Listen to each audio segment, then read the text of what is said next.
Start at the heart, and then I'm going to go with the oxygen, and then I'm going to bring the carbon dioxide back out, so it's a little bit reversed to what you guys will have. So this is going to be the right atrium, and there's your right ventricle, and we don't have much of the tricuspid valve at all. That's all that's left. It used to be there, but it's gotten picked off. And again, thin-walled, it's the right side, thick-walled, it's the left side. That's the interventricular septum. I forgot to mention it on the big heart, so it's between the two ventricles. So from here, remember, you pump through the aortic semilunar valve into the aortic trunk. Pulmonary semilunar valve into the pulmonary trunk. And then you either go left or right with the pulmonary arteries into their lung. Then you're going to pick up the red ones coming back, and those are the veins. So there's the left pulmonary vein, and there's a right pulmonary vein. And you're going to empty that into the left atrium. The bicuspid's long gone.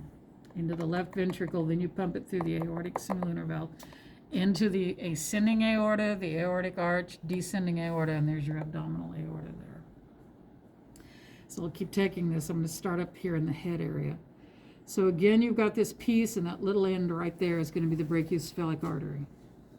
So over here it becomes the right common carotid, and there's your right subclavian arteries. Then you go into the right axillary artery and into the right brachial artery. They took the vein off so you can see it. Then you go down your arm, and on this side he's standing on anatomical, on that side he's like that. I don't know why they did that. But this one's going to be the ulnar artery, and there's your radial artery, and then you go into the palm of the hand, and this is called the superficial palmar arch. And it's artery. And then you go with the arterial, or digital, arteries into the fingers. You can barely see where they're at. This side you can see them easier. Okay, so we'll take it now on the left side. So you come out, and this is your left common carotid. And then your external carotid is going to run up here. It should actually bend about the jaw, but it bends, starts here. Runs up the side of your head. The internal you cannot see because the jugular is sitting on top of it. It's covering it. So then this guy is going to be the left subclavian to about there. And you start your left axillary. Then your left brachial. Then the arms relax, but you haven't switched them over, so that'll be the radial and that'll be ulnar still.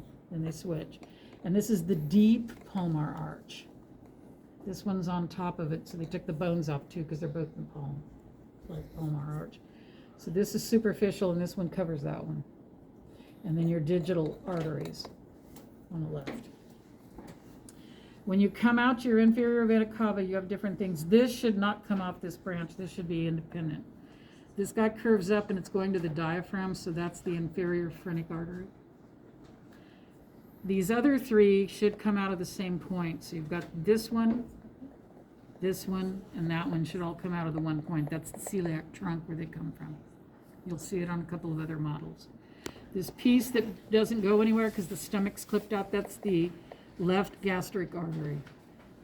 So your stomach has its own artery.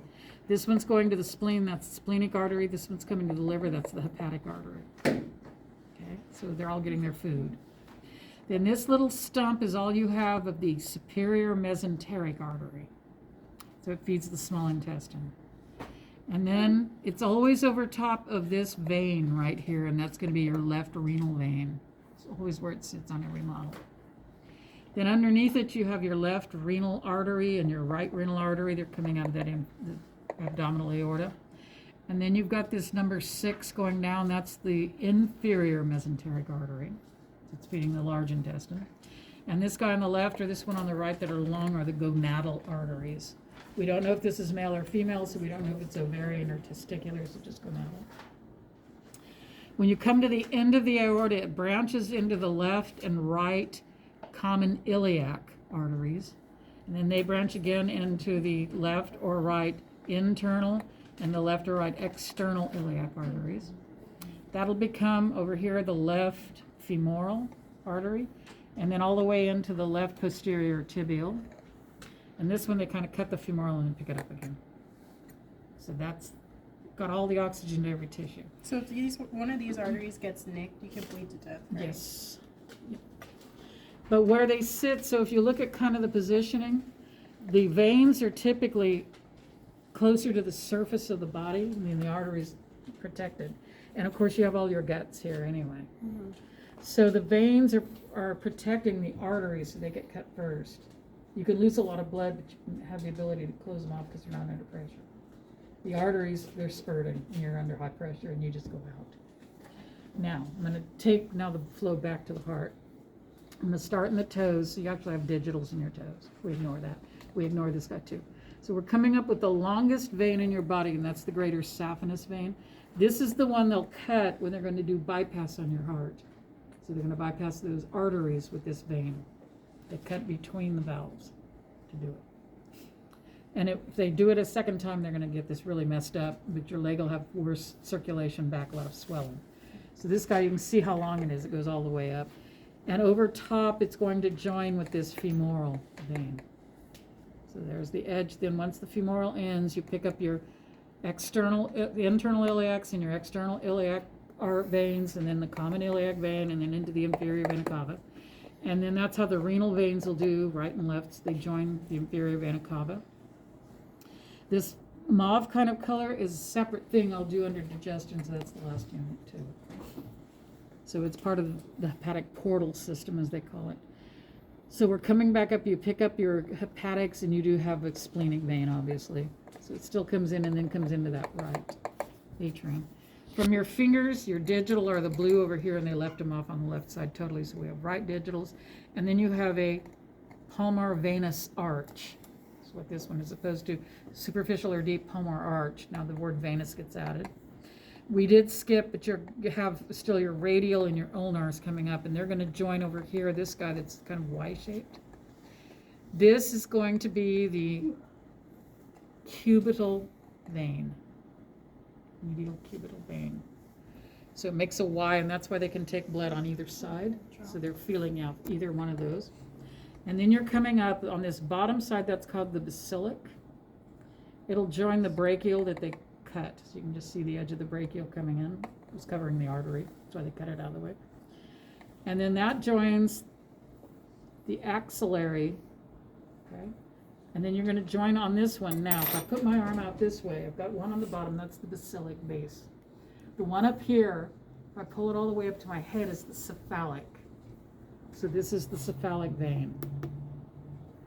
So they join at the with the axillary, and then that becomes the right subclavian vein. Back here. And then your left subclavian is just where they picked it up. They just kind of cut it. So you pick it up there. Now, the subclavians join their internal jugulars. So there's your right and there's your left. Coming straight down. And then this piece that comes from the side of your head and then joins over here, that's going to be the external jugular. Should actually join at the jaw, not this far down. But the one that's a straight shot is the internal. So when they come together with their subclavians, those are the brachiocephalics, and the left is quite a bit longer than the right. And then the brachiocephalics become the superior vena cava, and that empties in here too. The one you can't see is that coronary that's draining the heart from behind. It's the coronary sinus you can't see. And we already did that flow to get the oxygen there and back. Okay? That was it.